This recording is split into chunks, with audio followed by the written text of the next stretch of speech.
Okay, so hopefully we're all feeling better about finding elements in Pascal's triangle now, because we're going to branch out to using this in the binomial theorem. And what the binomial theorem says is that we can use that process, that n choose r process, to expand any given binomial without having to multiply it all the way out.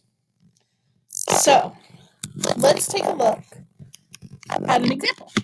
And I am going to use p plus 7 to the 5th.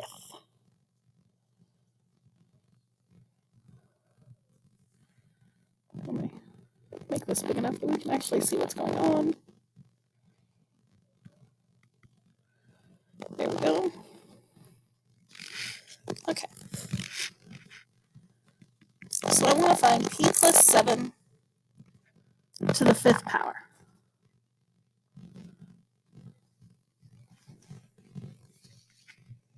Your handwriting's gotten a lot neater. Okay, so what the binomial theorem says, okay, first of all, we need to know a and b. So remember, our a here is p, it's our first term, and our b is going to be 7, it's our second term.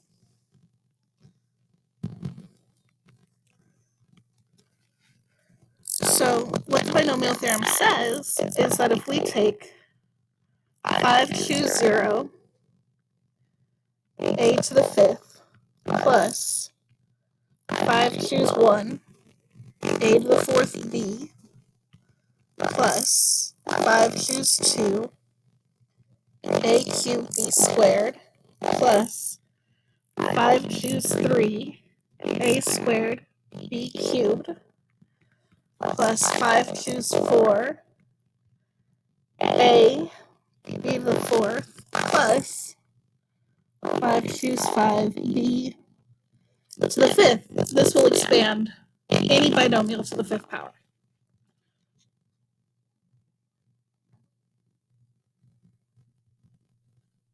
Okay. So all we did was 5 is our exponent, so we're starting with 5 in everything. And then we start at 0, and we count up to 5 on the bottom.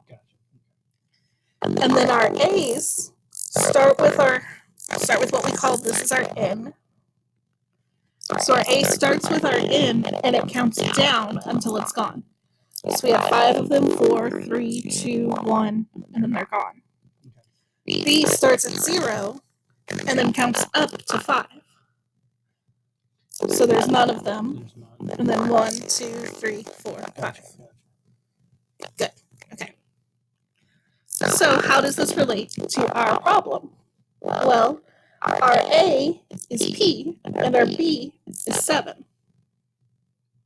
Okay. So I can replace all of my A's and B's.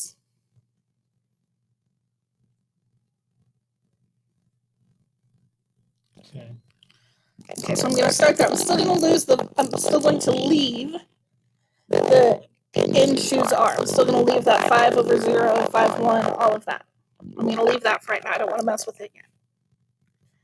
So this is going to be 5 choose 0, p to the 5th, plus 5 choose 1, p to the 4th, times 7, plus 5 choose 2, p cubed, 7 squared, plus 5 choose 3, p squared, 7 cubed, plus 5 choose 4, p times 7 to the 4th, plus 5 choose 5, 7 to the 5th.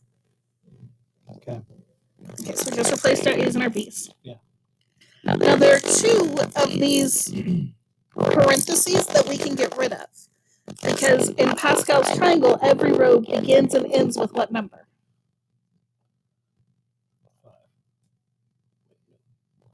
1. Okay. So we know that this has to be a 1, and this has to be a 1. My first and my last parenthesis have to be 1s. Okay. So if we start expanding this, I'm looking at p to the 5th plus, okay, so 5 choose 1. That's going to be that formula we were just working with. 5 factorial over 1 factorial times 5 minus 1 factorial times 7, and then p to the 4th. So I'm just going to reorder it so that my constant is sitting next to where my other number is going to be, my coefficient. Okay. I'm going to put my p's or my variables at the end. So plus 5 choose 2 becomes 5 factorial over 2 factorial times 5 minus 2 factorial. 7 squared, that's 49. And then p cubed. Plus 5 choose 3 is going to be 5 factorial over 3 factorial times 5 minus 3 factorial. 7 cubed is going to be something that I plug into my calculator. Let's see here. 7 times 7 times 7. 343. P squared. Plus the next one's going to be 5 factorial over 4 factorial times 5 minus 4 factorial times 7 to the 4th. It's going to be 2,401 p plus, and then we're just going to have 7 to the 5th here, 16,807. So please note our numbers are going to be on the larger side.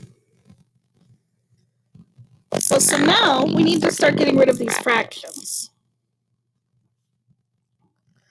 So this is going to be p to the 5th plus 5 times 4 times 3 times 2 times 1 over 1 times 5 minus 1 is 4.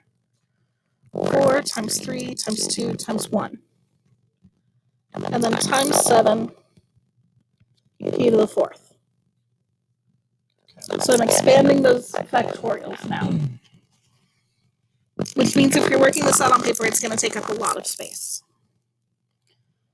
So then plus, okay, 5 times 4 times 3 times 2 times 1 over 2 factorial, that's 2 times 1, times 5 minus 2, 3.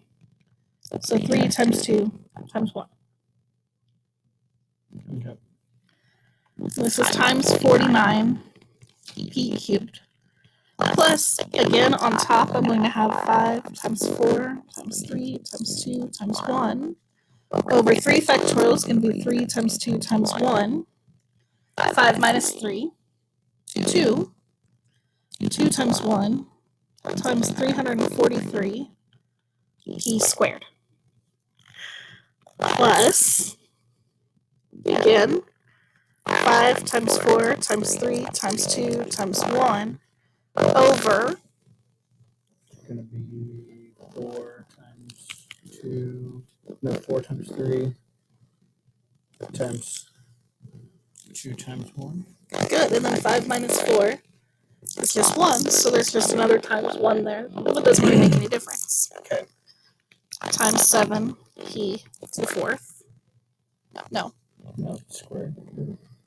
It's just 1. Yeah. This should be 2,401 p. And then plus, that's 16,807 that's hanging out at the end. Oh, okay. Lazy. So now let's look at cancellation, because I think our life is going to get easier when we cancel things. So first of all, I'm going to cancel everywhere that I'm multiplying by 1. I want those ones gone. They don't do me any good. Okay. So now, we're going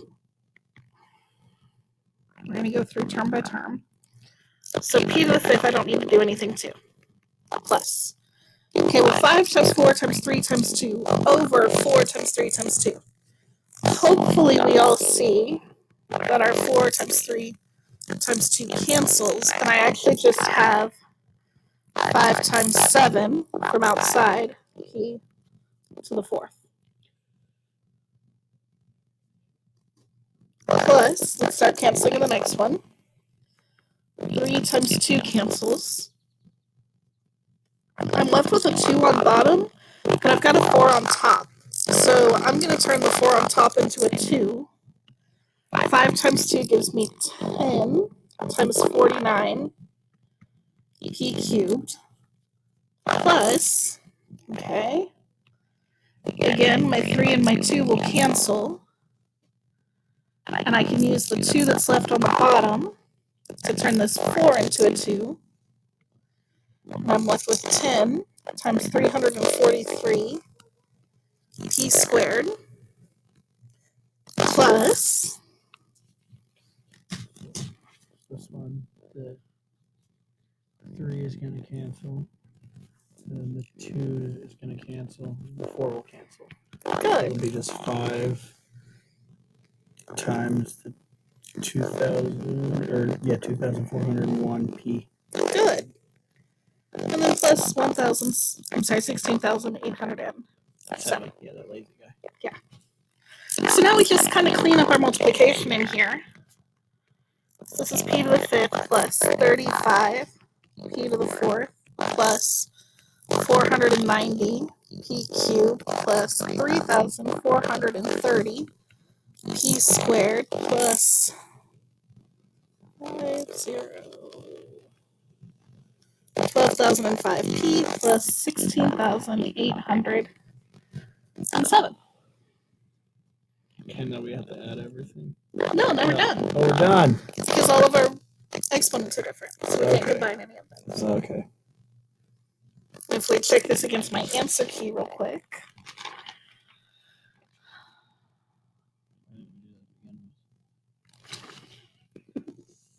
Just kidding. Because the answer key doesn't have the work on it, and we need to go do the work. We found that I did indeed get the correct answer, and so we've completed this question. Now, let's maybe try... Let's do another one, but I don't want to do an entire binomial. I do want to leave some of those for you guys to work. Oh, that was on button, sorry. I have myself a slide. Turn my pen into it.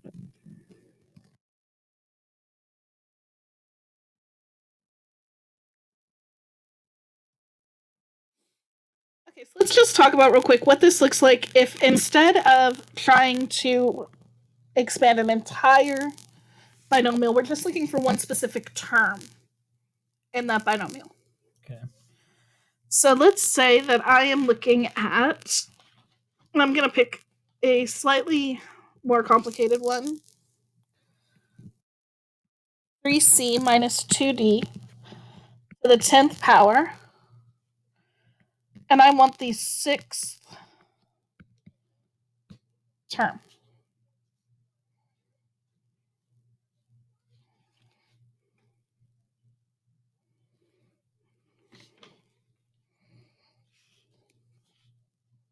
Okay, well, first of all, remember that we start counting terms at 0.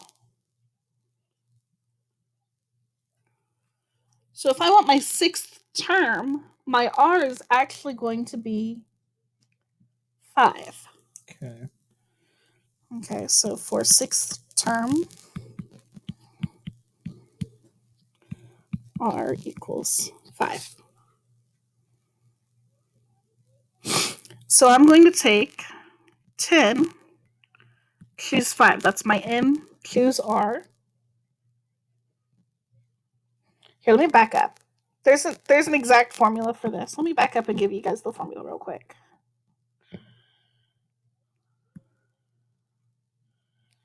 So this formula is the n plus 1 term is going to be, the r plus 1. It's going to be n choose r, a to the n minus r, b to the r. Can you see that? A little bit, yeah. Do I need to change the color? I would, because the fact that it goes through and through is kind of... Yeah, well, it's easier to see that this particular one when it's thicker lines. Oh, okay. Okay, so the r plus 1 term is going to be n, choose r, a to the n minus r, b to the r. Okay. Okay. So if I want the sixth term, well, that means that 6 equals r plus 1. So my r is 5. Okay. Okay. So then I need, my n is 10, so I'm looking at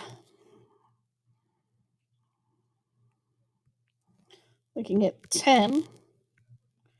Choose 5. A, that's going to be 3c. So 3c to the 10 minus 5. B, it's going to be negative 2d. So negative 2d to the 5th. Okay. Okay, so now we can set this up. And the multicolors are messing with his eyes, so I'm going to switch back to a solid color. So this is going to be 10 factorial over 5 factorial times 10 minus 5 factorial times 3c to the 5th times negative 2d to the 5th. Okay. Okay, so now if we work out our factorial nonsense up here at the beginning, if we find this coefficient,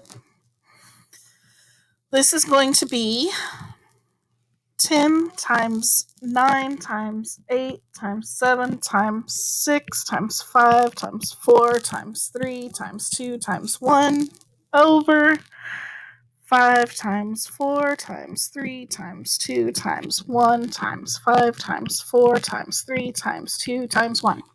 Why 5 factorial twice? Well, because I have a 5 factorial written, and then 10 minus 5 is another 5 factorial. Okay. So now let's cancel things. So you can cancel the 1 and 1 because you don't need 1. Good. Okay. The 2 on top, 2 on bottom. 3 on top, 3 on bottom. 4 on top, 4 on bottom. 5 on top, 5 on bottom. You can do the 3 and make the 6 a 2. Okay. And then you can do the 4 into the 8 and make it 2. And then you can cancel one of the 2's with the other 2 here. And then you can do the 5 into the 10 and make it a 2. Great. So we have 2 times 9 times 2 times 7. Yeah. So this is going to be 1836 times 7. 42, that's 21, 252. So at this point, I'm looking at 252 times 3 to the 5th times negative 2 to the 5th, c to the 5th, d to the 5th. So I took these exponents, took these 5s, Okay. and I distributed them to everything inside those parentheses. Everything gets that 5th power. Okay. So now this becomes 252 times 3 to the 5th. I can do a lot of, I don't know my 3's as well as I should. Okay, I'm going to use a scientific calculator to make this a little faster. 3 x to the y, 5 gives me 243 times 2 I can actually do. So it's 2, 4, 8, 16, 32, but it's negative Odd numbers keep their signs. This is going to be negative 32. Okay. C to the 5th, D to the 5th. And then I just need to multiply these three constants together. So I already have 243 in my calculator times 252 times negative 32. And I get negative 1,959,552 C to the 5th, D to the 5th. Final answer. Yeah, so guys, I've said it before, I'm going to say it again.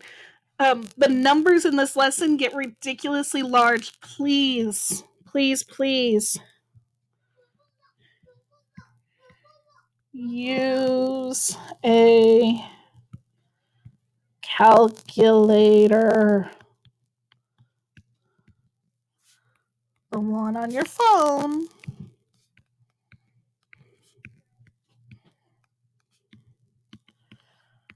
Will do just fine.